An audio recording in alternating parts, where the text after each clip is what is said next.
Coldrif இருமல் மருந்தை குழந்தைகளுக்கு பயன்படுத்த வேண்டாம் என மருத்துவ மற்றும் மக்கள் நல்வாழ்வுத்துறை அமைச்சர் மா சுப்பிரமணியன் அறிவுறுத்தியுள்ளார்.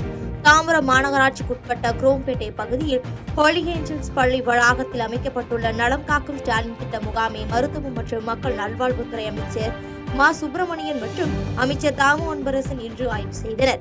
அதன் பின்னர் செய்தியாளர்களை சந்தித்த அமைச்சர் மா சுப்பிரமணியன் தமிழ்நாட்டில் உள்ள 388 வட்டாரங்களில் ஒரு வட்டாரத்திற்கு 3 என்கிற விகிதத்திலும் சென்னை மாநகராட்சியில் 15 என்கிற அளவிலும் நலம் காக்கும் ஸ்டாலின் திட்ட முகாம்கள் நடத்தப்பட்டு இதன் மூலம் 4,63,781 பேர் இதுவரை பயனடைந்துள்ளனர் என கூறினார்.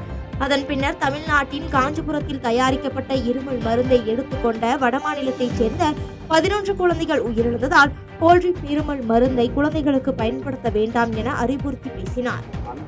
எல்லா கோணங்களிலும் விசாரணை நடத்த சொல்லியிருக்கிறோம். எப்போ மேனுஃபேக்சரிங் பண்ணாங்க, மேனுஃபேக்சரிங் பண்ணதில் எந்தெந்த கலவை, என்ன மாதிரியான அந்த விஷயங்கள் எல்லாம், அதுக்கப்புறம் எவ்வளோ நாளாக அந்த மருந்து வெளியில் போகுது, இது வரைக்குமா போனதில் எங்கேயாவது பாதிப்பு ஏற்பட்டிருக்கா, இப்போ வடநாட்டில் மட்டுமே அதை பயன்படுத்திருக்காங்கன்னா அது எதனா காலாவதியானதா, இந்த மாதிரி எல்லா கோணங்களிலும் விசாரிக்க சொல்லியிருக்கிறோம். விசாரணை முடிவு வந்த உடனே அதற்குரிய நடவடிக்கைகள் எடுக்கப்படும். இல்லை, இப்போ அந்த மாதிரி இங்கே இது வரைக்கும் தமிழ்நாட்டில் எங்கேயும் இல்லை, வேறு மாநிலங்கள்லையும் எங்கேயும் இல்லை. அவங்க இந்தியா முழுக்க இருக்கிற ஒரு சென்ட்ரலைஸ்டு ஒரு யூனிட் தான். வேறு எங்கேயும் அந்த மாதிரியான புகார் இல்லை. நான் ஏற்கனவே சொன்ன மாதிரி இது காலாவதியான மருந்துகள் கொடுக்கும்போது தான் அந்த மாதிரியான ஒரு சூழல் ஏற்படும். இது எல்லா கோணத்திலையும் விசாரிக்க சொல்லியிருக்கிறோம். விசாரணையின் முடிவில் அது என்ன மாதிரியான இது வருது. புதுவண்ணாரப்பேட்டை அருகே சரித்திர பதிவேடு குற்றவாளி குத்தி கொலை செய்யப்பட்ட வழக்கில் 3 பேர் கைது செய்யப்பட்டுள்ளனர்.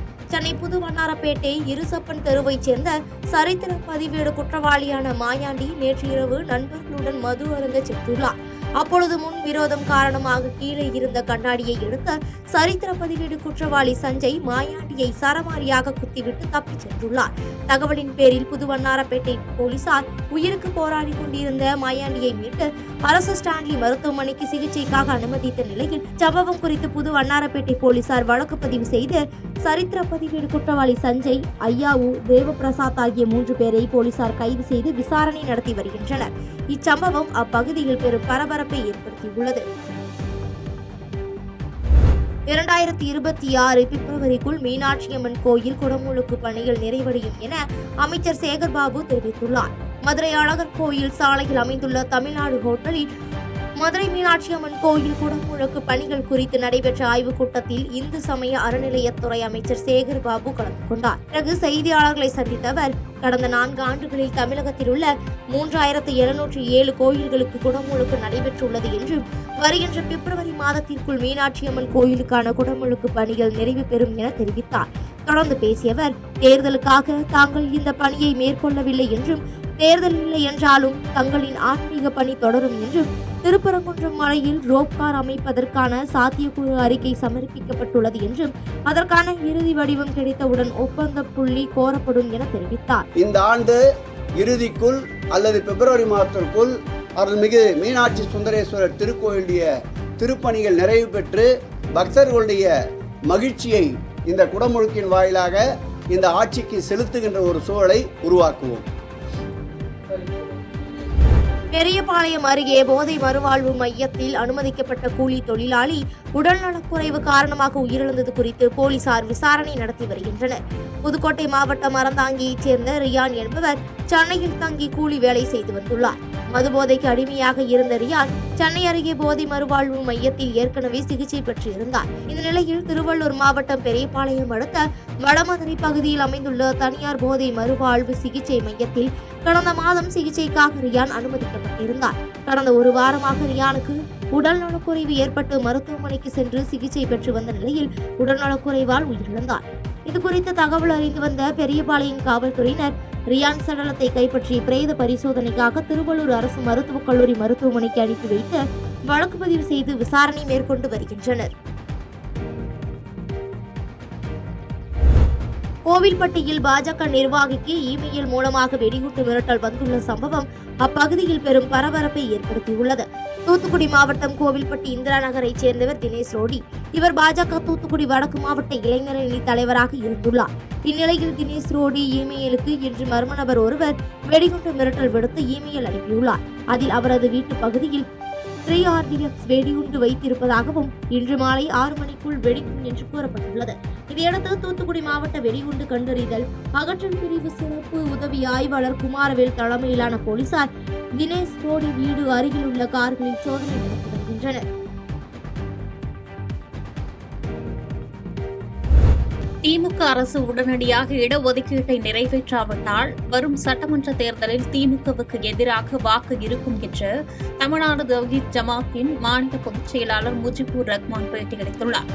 மதுரை மாட்டுத்தாவணி பகுதியில் தமிழ்நாடு தவ்ஹீத் ஜமாத்தின் மாநில பொதுச் செயலாளர் முஜிபுர் ரஹ்மான் செய்தியாளர்களை சந்தித்து பேட்டியளித்தார். அப்போது பேசிய அவர், தமிழ்நாடு தவ்ஹீத் ஜமாத்தின் தென்மண்டல இளைஞர் எழுச்சி மாநாடு வருகின்ற 5ஆம் தேதி மதுரையில் வண்டியூர் அருகே நடைபெற உள்ளதாகவும் இம்மாநாட்டில் பல்வேறு முக்கியமான தீர்மானங்கள் நிறைவேற்றப்பட உள்ளதாகவும் தெரிவித்தார். மேலும் தொடர்ந்து பேசிய அவர், இஸ்லாமியர்களின் இடஒதுக்கீட்டை உடனடியாக குறைந்தது 5% வரை அதிகரிக்க வேண்டும் எனவும் திமுக அரசு இடஒதுக்கீட்டை நிறைவேற்றி அரசு ஆணை வெளியிடாத பட்சத்தில் வரும் சட்டமன்ற தேர்தலில் திமுகவுக்கு வாக்களிப்பது இல்லை என்று முடிவு செய்துள்ளதாகவும் எச்சரித்து பேசினார். தமிழக அரசிற்கு 3.5% இடஒதுக்கீடை 7% உயர்த்தி வழங்க வேண்டும் என்கின்ற கோரிக்கையை தமிழக அரசுக்கு வைத்திருக்கின்றோம். இந்த மாநாடு தமிழகத்தில் இருக்கக்கூடிய ஒட்டுமொத்த இஸ்லாமியர்களின் எண்ணங்களை பிரதிபலிக்கக்கூடிய ஒரு மாநாடாக இருக்கும். ஏனென்று சொன்னால், வரக்கூடிய சட்டமன்ற தேர்தல் குறிப்பாக சிறுபான்மையினுடைய வாக்கு யாருக்கு செல்ல போகிறது என்கின்ற எதிர்பார்ப்பு அனைத்து கட்சியிடத்திலும் இருக்கிறது. அதில் திராவிட முன்னேற்றக் கழகம் இஸ்லாமியர்களுடைய வாக்குகளை பெற வேண்டும் என்று சொன்னால், எங்களுடைய கோரிக்கையான 3.5% இடஒதுக்கீடை குறைந்தபட்சம் 5% அவர்கள் உயர்த்தி வழங்கினார்கள் என்று சொன்னால், தமிழகத்தில் இருக்கக்கூடிய ஒட்டுமொத்த இஸ்லாமியர்களுடைய வாக்குகளும் சிந்தாமல் சிதறாமல் திராவிட முன்னேற்றத்துக்கு கிடைக்கும் என்பதை வலியுறுத்தக்கூடிய வகையில் ஞாயிற்றுக்கிழமை நடைபெறக்கூடிய அந்த மாநாடு பல்வேறு தகவல்களை தரக்கூடிய மாநாடாக இருக்கும். அரியலூர் மாவட்டத்தில் மேற்கொள்ளப்பட்டு வரும் வளர்ச்சி திட்டப் பணிகளை ஆதிதிராவிடர் நலத்துறை அமைச்சர் மதிவேந்தன் நேரில் ஆய்வு மேற்கொண்டார். அரியலூர் மாவட்டம் ஜெயங்கொண்டம் வட்டாரம் செந்துறை ரோட்டு பகுதியில் ரூபாய் 50 லட்சம் மதிப்பீட்டில் கட்டப்பட்டு வரும் சமுதாய கூடும் கட்டட பணிகளை அமைச்சர் மதிவேந்தன் நேரில் பார்வையிட்டு ஆய்வு மேற்கொண்டார். அப்போது கட்டுமான பணிகளின் விவரம், எஞ்சியுள்ள பணிகளின் விவரம் உள்ளிட்ட பல்வேறு தகவல்கள் குறித்து கேட்டறிந்ததுடன் கட்டிட வரைபடத்தினையும் பார்வையிட்டார். அதனைத் தொடர்ந்து அமிர்தராயன்கோட்டை கிராமத்தில் மேற்கொள்ளப்பட்டு வரும் ஜெயங்கொண்டம் கிராம அறிவு மைய கட்டடம் கட்டும் பணியை பார்வையிட்டு ஆய்வு மேற்கொண்டார். அப்போது திடீரென பொதுமக்கள் ஏராளமானோர் கூடி அப்பகுதியில் அண்மையில் அமைக்கப்பட்ட சிமெண்ட் சாலை நடுவே மின்கம்பம் போடப்பட்டு இருப்பதால் அப்பகுதியில் 108 ஆம்புலன்ஸ் செல்ல சிரமம் ஏற்படுவதாகவும் அதனை அகற்ற வேண்டும் எனவும், அதேபோன்று அப்பகுதியில் உள்ள ஏரியில் உயர் மின்னழுத்த மின்சார கம்பி செல்வதால் ஏரியில் குளிக்கும் போது விபத்து ஏற்படும் அச்சம் இருப்பதாகவும் அடுக்கடுக்கான கோரிக்கைகளை வைத்தனர். அவர்களின் கோரிக்கைகளை ஏற்று அமைச்சர் அடிப்படை வசதிகளை மேம்படுத்திட உரிய நடவடிக்கைகளை மேற்கொள்ள வேண்டும் என்று உறுதியளித்தார். கோவை விமான நிலையத்திற்கு கொடிக்காத்த குமரன் பெயரை சூட்ட வேண்டும் என்று புதிய நீதி கட்சியின் நிறுவன தலைவர் ஏசி சண்முகம் கோரிக்கை விடுத்துள்ளார். கொடிக்காத்த குமரணி என்று அழைக்கப்படும் சுதந்திர போராட்ட வீரர் திருப்பூர் குமரனின் 122வது பிறந்தநாள் விழா ஈரோடு மாவட்டம் சிவகிரியில் சிறப்பாக கொண்டாடப்பட்டது. கடந்த 12 ஆண்டுகளுக்கு முன்பு புதிய நீதி கட்சியின் நிறுவன தலைவர் ஏசி சண்முகத்தின் சொந்த நிதியை கொண்டு கொடிக்காத்த குமரன் சிலை நிறுவப்பட்டது. இந்நிலையில் கொடிக்காத்த குமரனின் 122வது பிறந்த நாளான இன்று ஈரோடு மாவட்டம் சிவகிரிக்கு வருகை தந்த ஏசி சண்முகம், திரைப்பட இயக்குநர் RK செல்வமணி உள்ளிட்டோர் திருப்பூர் குமரன் சிலைக்கு மாலை அணிவித்து மரியாதை செலுத்தினர். தொடர்ந்து செய்தியாளர்களை சந்தித்த ஏசி சண்முகம், கோவை விமான நிலையத்திற்கு கொடிக்காத்த குமரன் பெயரை சூட்ட வேண்டும் என்றும், குமரன் உருவம் மற்றும் பெயர் தாங்கிய 100 ரூபாய் நாணயம் வெளியிட வேண்டும் என்றும், இது தொடர்பாக பிரதமர் மோடியை சந்தித்து கோரிக்கை மனு அளிக்கப் போவதாகவும் கூறினார். அந்த வரலாற்றுக்கு சொந்தக்காரராகத்தான் திருப்பூர் குமரன் அவர்கள் இருக்கிறார்கள். திருப்பூர் குமரனுடைய நினைவாக பாரத பிரதமர் மோடி அவர்களிடம் அன்பான ஒரு வேண்டுகோளை வைக்கிறோம்.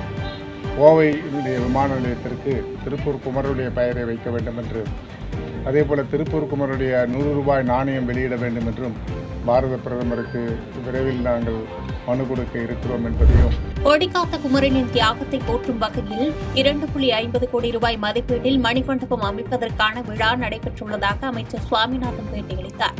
ஈரோடு மாவட்டம் செல்லிமலையில் சுதந்திர போராட்ட தியாகி கொடிக்காத்த திருப்பூர் குமரனின் 122வது பிறந்தநாள் விழா மாவட்ட ஆட்சித்தலைவர் கந்தசாமி தலைமையில் நடைபெற்றது.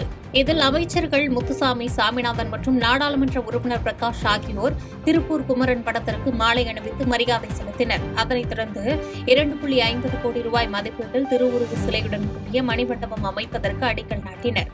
பின்னர் செய்தியாளர்களை சந்தித்த அமைச்சர் சாமிநாதன், வணிக நிறுவனங்கள் தமிழில் பெயர் பலகை வைப்பதற்கு துறையின் சார்பில் ஆய்வுக் கூட்டம் நடைபெற்றது என்றும் தமிழ் பெயர்களை பலகைகளை வைக்கும் சூழ்நிலை பொதுமக்கள் மத்தியில் உருவாக்கும் என்று நம்பிக்கை தெரிவித்தார். அதுக்குரிய தொடர்ந்து துறையின் சார்பில் நேற்றைக்கு 2 நாட்களுக்கு முன்பு கூட அது பேசப்பட்டிருக்கிறது. அதற்கான சூழ்நிலை விரைவில் எடுக்கப்பட்டு விரைவில் தமிழகத்தில் பெயர் பலகை தமிழிலே பெயர் பலகை வைக்கக்கூடிய சூழ்நிலை நிச்சயமாக பொதுமக்கள் மத்தியில் உருவாகும். அவர்களாகவே அதற்கான சூழ்நிலை உருவாக்கிக் கொள்வார்கள். தாவேக தலைவர் விஜயை காப்பாற்ற வேண்டிய எண்ணம் திமுகவிற்கு இல்லை என்றும் யாரையும் அனாவசியமாக கைது செய்ய வேண்டிய அவசியமும் இல்லை என்று அமைச்சர் ரகுபதி பேட்டியளித்துள்ளார். புதுக்கோட்டை மாவட்டம் நார்த்தாமலை அருகே பொம்மாடி மலை பகுதியில் இயங்கி வரும் தனியார் பள்ளியில் நலன் காக்கும் ஸ்டாலின் மருத்துவ சிறப்பு முகாம் நடைபெற்றது. மாவட்ட ஆட்சித்தலைவர் அருணா முன்னிலையில் நடைபெற்ற இந்த முகாமில் சிறப்பு அழைப்பாளராக அமைச்சர் ரகுபதி பங்கேற்று முகாமினை துவக்கி வைத்து சிறப்புரையாற்றினார். பின்னர் செய்தியாளர்களை சந்தித்து பேசிய அவர், தவிக தலைவர் விஜயை காப்பாற்ற வேண்டிய எண்ணம் திமுகவிற்கு இல்லை என்று கூறியவர், விஜய்க்கு பாஜக தொடர்ந்து ஆதரவு தெரிவிப்பதிலிருந்து விஜய் பாஜகவின் சீட்டிங் என்பது உண்மையாகிறது என்று விமர்சித்து பேசினார்.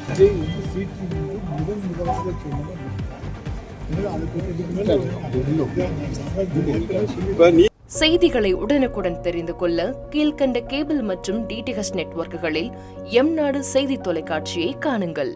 பாதகம் செய்பவரை கண்டால் நாம் பயம் கொள்ளலாகாது பாப்பா. மோதி மிதித்துவிடு பாப்பா, அவர் முகத்தில் உமிழ்ந்துவிடு பாப்பா. அண்மை செய்திகளை உடனுக்குடன் தெரிந்து கொள்ள இணைந்திருங்கள் எம்நாடு தொலைக்காட்சியுடன்.